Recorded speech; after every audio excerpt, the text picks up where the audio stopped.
Con 13 minutos, 8 horas con 13 minutos, y tenemos ya en línea nuestro siguiente entrevistado, quien es el abogado Fernando Bastias Romero, abogado defensor del caso Los Cuatro de las Malvinas. Abogado está ya conectado a la 96.9 FM. Bienvenido a su espacio Voces y Opiniones. Diana Holguín está aquí de este lado del micrófono. Muy buenos días, Diana, y un saludo a todas las personas que nos escuchan. Gracias por la invitación. Vamos a tratar un tema que ha dado de qué hablar desde diciembre del año pasado, cuando se conoció acerca de la desaparición de los 4 menores de las Malvinas, y luego pues se supo acerca de su muerte, ¿no? Porque obviamente fueron encontrados sus cuerpos, y esto ha tenido en vilo a la ciudadanía respecto a todo lo que tuvieron que pasar estos menores. La semana pasada se llevó a cabo la segunda diligencia después de un mes, y se hallaron unas cuestiones bastante sensibles, delicadas, incluso de revelar los detalles, pero en síntesis se detallaba una tortura a estos 4 menores. ¿Qué es lo que podríamos resumir respecto a este caso para ir hilando fino respecto a lo que se viene? Sí, en relación a esta segunda reconstrucción de los hechos se confirmó algo que nosotros ya veníamos denunciando desde que conocimos el caso, porque esto no solo fue una detención ilegal, sino que fue una detención que luego se derivó en desaparición y terminó con consecuencias de una ejecución. Y en el contexto de esto, por supuesto, que se denunciaron posibles actos de tortura debido a el testimonio de una persona que les dio comida y ropa y los vio ensangrentados y desnudos. Y no hablamos solo de un acto de tortura, sino una práctica de tortura sistemática en todo el contexto de la detención. Tortura física, tortura psicológica y también tortura sexual. Física en relación a todos los golpes y lesiones que se detallaron ya hasta en medios de comunicación públicamente. Tortura psicológica, la última reconstrucción se lograron ver los videos también de uno de los militares que lo registró fotográficamente a 2 de los chicos detenidos. Y se lograba ver que otro militar los estaba insultando. Eso en todo el trayecto, con amenaza de muerte, lo insultaba. Por supuesto, crea condiciones de tortura psicológica, más allá de que no sabes a dónde te van a llevar o qué es lo que te va a pasar. Y finalmente, la tortura sexual. Cuando a una persona se le obliga en contra de su voluntad a desnudarse, es una forma de agresión sexual. Pero cuando esto se insiste a través de la fuerza, ya se crea la categoría entra dentro de la categoría de tortura. Uno de los niños se resistió a ser desnudado por la fuerza por parte de los militares. Y este militar lo comenzó a patear en el suelo para que procediera a desnudarse en contra de su voluntad. Entonces, esta resistencia ya hace que el hecho se configure en una forma de tortura sexual. Y esta práctica, sumada a la detención, sumada a la desaparición, sumado a que esto conllevó al haberlos encontrado muertos, hace que el caso sea aún más trágico, pero también problemático para el Ejecutivo. Un Ejecutivo que intentó instaurar una impunidad institucional, porque no solo fueron los 17 militares quienes dicen aquí no hay delito, también fue el ministro de Defensa, Giancarlo Lofredo, y la ex ministra del Interior, Mónica Palencia, actual embajadora ante la Organización de las Naciones, ante la Organización de Estados Americanos.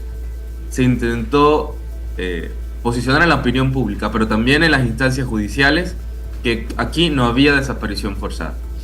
Pero no solo es que sí hubo desaparición forzada, sino que también se suman estos hechos de tortura en estas dimensiones que he mencionado contra los 4 niños. Es decir, abogado Bastias, que no solamente podrían enfrentar, en este caso, alguna sentencia específicamente a los 16 militares involucrados, sino que también se podría extender al Estado propiamente por quienes estuvieron participando en ese entonces como autoridades.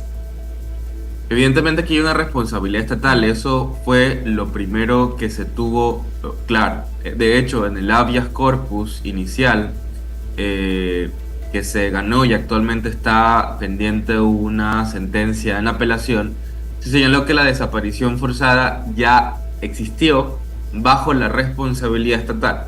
No, obviamente que ese dictamen no determinaba responsabilidades penales para los militares, pero sí establecía una responsabilidad al Estado por haber permitido que 4 niños se los detuviera y se los incomunicara.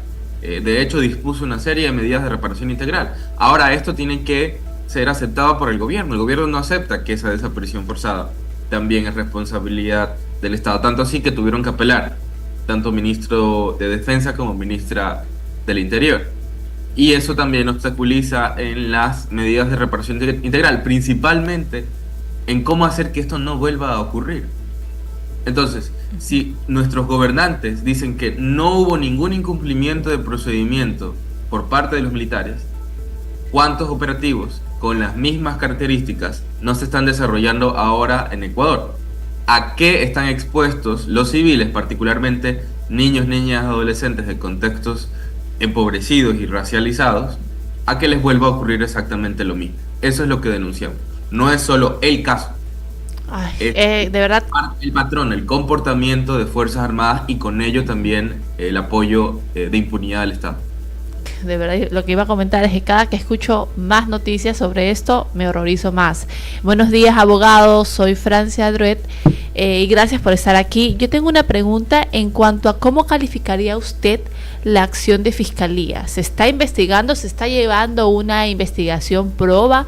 Porque se ha visto muy pocas de las actuaciones de fiscalías en las páginas oficiales, contrario a lo que se ve, por ejemplo, en casos como Metástasis, Purga, entre otros. Sí, a propósito de qué diligencias se suben o no en redes sociales, lo dejaré para analistas políticos. La unidad de uso legítimo de la fuerza, que solamente hay en 3 provincias, en Quito, en Cuenca y en Guayaquil. Guayaquil tiene que recibir los casos de toda la región de la costa. Y a pesar de esa carga laboral, al menos nosotros podemos reconocer el diligente trabajo del fiscal Cristian Párez para llevar a cabo todo el proceso en el caso de los 4 niños.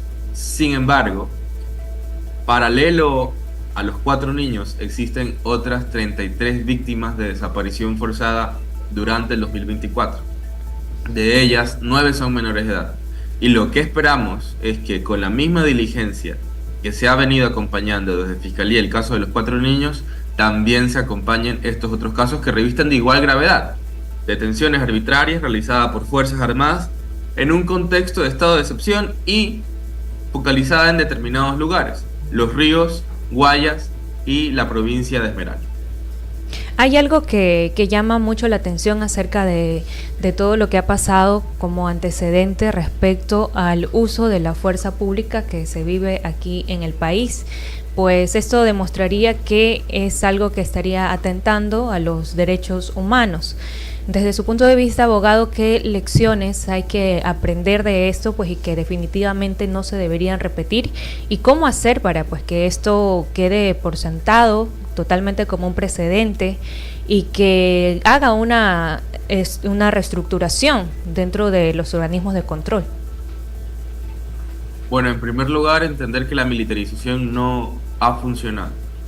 Fuerzas Armadas no se encuentran en la calle recién en enero de 2024. En enero de 2024 sí reconocen el discurso de la guerra como disposición política, pero no es la primera y única vez que se encuentran en las calles realizando tareas de seguridad ciudadana. Ocurrió en el gobierno de Lenín Moreno, ocurrió en el gobierno de Guillermo Lasso a través de múltiples estados de excepción. Ahora, en el gobierno del presidente Daniel Noboa, nuevamente salen a las calles, pero con un discurso político de que a quien estoy combatiendo es el enemigo y por lo tanto aplico lo que se llama derecho internacional humanitario. Esa confusión, que en realidad es una confusión jurídica y teórica, en la práctica ocasiona que se incrementen casos de graves violaciones de derechos humanos. Pero por otro lado, lo que viene ocurriendo desde hace mucho tiempo es que no se reducen los niveles de violencia. Fuerzas Armadas no garantiza que realmente se combata la criminalidad derivada del narcotráfico. Lo que hace eventualmente en los primeros meses quizá apaciguarla, pero como la dinámica criminal resultado del narcotráfico es compleja y estructural, se necesitan respuestas paralelas a solo la militarización, que lo que te permite es contener y durante un tiempo muy limitado. Entre enero y posiblemente abril, mayo de 2024, se logró realizar una contención. Pero rápidamente vimos que luego los niveles de violencia volvieron a repuntar. Entonces, ahí hay dos conclusiones importantes que tenemos que tener. La una, la militarización no es una medida eficiente para combatir el crimen organizado. Pero si yo continúo militarizando la seguridad ciudadana, lo que voy a tener es incremento de graves violaciones de derechos humanos. Porque estoy colocando a personas que no tienen ni la formación ni la capacidad para temas de seguridad ciudadana y expongo a la población civil a lo que está pasando ahora. Fiscalía General del Estado reporta más de 40 casos de desaparición forzada en el contexto del 2024. Más de una veintena de casos de ejecuciones extrajudiciales y una centena de denuncias por tortura. A eso estamos expuestos ahora, la población civil. Y no digo que las víctimas sean principalmente integrantes de bandas de crimen organizado. Es población civil, personas que no tienen nada que ver con la criminalidad. Y en su experticia, una última pregunta para ya cerrar la entrevista, pero en su experticia como abogado en derecho penal, ¿cuál sería la solución integral para evitar que menores desaparezcan o tengan estas consecuencias tan terribles? Cumplir el procedimiento. Justamente el procedimiento se hizo para evitar los excesos y los abusos que se configuran en delitos. Notificar una detención. Los militares dicen que hubo un delito flagrante. ¿Por qué no lo llevaron ante la Policía Nacional, ante un fiscal o ante sus padres, como lo manda la ley en el caso del menor de 14 años? Es la gran interrogante.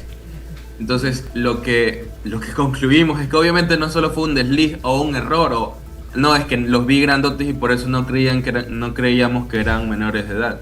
Es un comportamiento habitual haberles permitido a Fuerzas Armadas creer que pueden incumplir procedimientos. A la policía sí le pido informes, bitácoras, hay que preguntarle a cualquier agente de policía cuántos informes y cuánto tiempo se le va en el tema administrativo. Porque es necesario, porque a la hora que ellos apliquen el uso legítimo de la fuerza y terminen aplicando fuerza letal, su bitácora y su documentación va a permitir corroborar de que lo que hizo él fue en el marco de la ley. Pero hemos mandado a militares a las calles con un respaldo institucional y una falsa posibilidad jurídica de supuestos indultos que tienen esta facilidad de detener, desaparecer a 4 niños en el sur de la ciudad de Guayaquil y llevarlos a 2 horas y abandonarlos en la mitad de la nada. Ese es el riesgo al cual estamos expuestos todas y todos. Y la razón es porque el gobierno ha permitido que eso ocurra. La reflexión es que tenemos que obligar a Fuerzas Armadas a seguir el marco de la ley. Porque por un lado, cuando realmente tenga que actuar, van a dudar porque supuestamente van a creer que están atentando contra los derechos humanos. Cuando tú aplicas adecuadamente la ley, no atentas ningún derecho. Pero cuando incumples procedimientos, ocurre lo que le pasó a los 4 niños y ocurre lo que le ha pasado a más de 33 personas, entre ellas 9 menores de edad, en todo el 2024. Definitivamente este es un tema que da para analizarlo por mucho más tiempo, para incluso en alguna otra ocasión volverlo a invitar acá, abogado Fernando Bastias, para que sea parte de este panel de voces y opiniones, y también ir actualizando pues la información que se pueda generar respecto a la resolución más adelante, ya cuando ocurra la sentencia. Así es, le agradecemos mucho, abogado Fernando Bastias, y de verdad me solidarizo con la familia de los 4 niños. Espero que todo esto llegue a un esclarecimiento de los hechos y obviamente se llegue al verdadero castigo de las personas responsables, si es que se contribuye o se acredita aquello. Le agradecemos, abogado, por estar aquí conectado esta mañana y esperamos nuevamente poderlo tener para actualizar el caso de los 4 niños de las Malvinas. Muchas gracias. A ustedes por la invitación, un buen día. Saludos. Gracias.